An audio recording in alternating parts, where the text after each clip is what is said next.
Breakfast. It's Tech Talk, Tech Talk, Tech Talk, Tech Talk, Tech Talk, Tech Talk, Tech Talk with Mathew Dickerson. Prospective candidates for the 2021 local government election can start their nomination applications now. Before we get into this stuff, was it good being a councillor? Oh, absolutely. Was It's a lot of work, and you feel like you you're were making... mayor too. That's right, but I was a councillor for a long time before I was mayor, and there's a lot of work, but you feel like you're making a difference in your community, and I love this place. Don't BS to me. Do you feel like you're doing something? Oh, absolutely, yeah. But again, you've, as with anything in life, Richard, whatever you put in, you get out. If you feel like you turn up there and turn to a meeting once a month, and then you just go away and forget about it, and then people come and ask things, it's annoying, you're not going to get something out. That sounds like a federal politician. That's right. But a backbencher. But a councillor, you've got a chance to be involved in things. And again, if you throw your heart and soul into it and you welcome those people out. I mean, my wife used to joke that when I'd go and get some milk from a local supermarket, it'd take me an hour because I'd walk in and 3 or 4 people would grab me. Now, you can brush them off or you can engage in conversations. And I just love those things because people have ideas. Some of them are terrible, some of them are great, but they've got ideas and they're people that have got opinions that you need to actually listen to and pick what you can from that. And be proud. I remember talking to, I'll not drop a name, Bob Hawke, on several occasions, and I asked him that, and he said pretty much the same. He said, you know, you feel like you're contributing, and when you get in your car and you drive around and you see what you've actually thought of that's evolved out of the ground, you think, that worked. That's right. And just people's lives you've impacted. And people still talk to me now about things that I didn't even realise where I've impacted their lives, and they'll talk about things that have inspired them or they've made changes in their lives or things have happened. So, They can do it.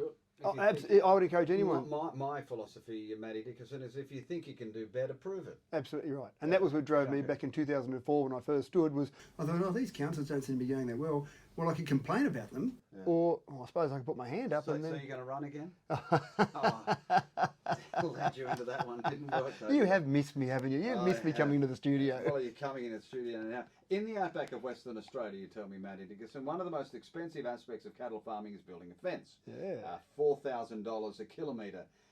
Can we get rid of the fence? Why not? That sounds fantastic. Now, when you sent me this note, I said, no, you can't get rid of fences. How do you get rid of a fence on a 65,000 hectare property? Well, some of these over there, some of the average pastoral lease in the Pilbara in particular is 200,000 hectares. That's why they have helicopters to get from one to herd them. That's right. He's spot on. And the fencing, if you just did fencing around that, it was a perfect square, which is obviously the most efficient way to have a perimeter fence. It's over 180 kilometres of perimeter fence. That's not allowing for any internal fences at all. So you can imagine that's almost $750,000 just for fencing. So some people at CSIRO initially, and now it's being taken up by the University of Western Australia, have created a virtual fence using a collar. So you put a collar, it's a $40 collar, so it's not that expensive. You put that on your car. Yeah, but you've got 700,000 cows, it's a lot of money. Oh yeah, but you think about those fences as well. But some of these places over there, the stocking rate is about 60 hectares per cattle unit, which is a specific cattle size of cattle. So 60 hectares per cattle unit. So you don't have a lot of stock around on your property for those huge properties. So effectively the virtual collar goes around the neck and you sit on a computer and you draw a map as to where you want your fences to be, literally on the screen. And then as that cow approaches one of those fences, a noise starts going off. And as it gets closer to that fence, it gets louder and louder.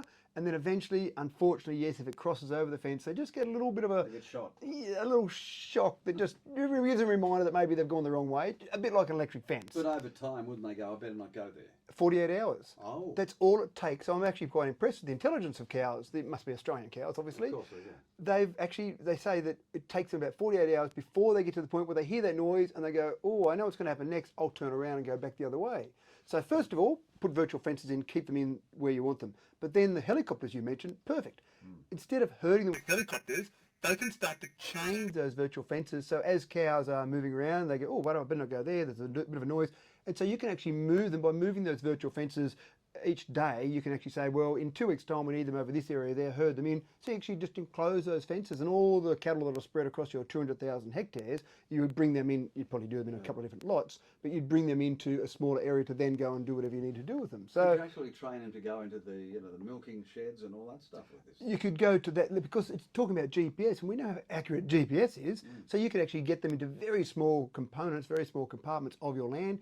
The other thing that people that are cropping with these, or sorry, not cropping, but grazing these lands, say that you want to spell some of your land sometimes. Well, you go adjustment and you rotate the yeah. Now that's a bit of a hard work when you've got fences, or if you put electric fences up or temporary fences. With this, you just put an area on your map on your computer that you go, oh, don't go in this area there, and so you can actually move them around to different spots off your land to get to the point where you're spelling parts and then having them graze on other parts. Oh, is this theory, Matt, or is it happening? It's happening right now, and the really incredible part is Rio Tinto is the one who's leading it to go, what's a mining company doing involved? When a mining company buys up an area for a mine, often they'll buy some land around it, some buffer zone, if you like, and so they'll actually end up being farmers as well. So Rio Tinto are a major farmer in WA, but on those farms you've got mines, and cattle, being curious, come along into those mines sometimes and have a bit of a chew on a bit of infrastructure or get in the way of equipment. So this is the way that they're looking at keeping them off those mines. So there's 100 cattle right now as we speak that have got these collars on. The next stage you're about to go to will have 500 cattle with these collars on, and then it will keep growing and growing and growing. Could we do it for our dogs to keep them in the backyard? Yeah, look, I think the only thing is you need a base station. So for a farmer putting one in across a huge expanse of land, it's worthwhile putting the base station in. Maybe they'll need to create a smaller one with a base station that might be applicable for a home environment, but at this stage it would really apply to large areas. But why not? Because the technology is the same. Why not kids? Yeah, well, I did joke about that the other day, and someone gave me a hard time. Why?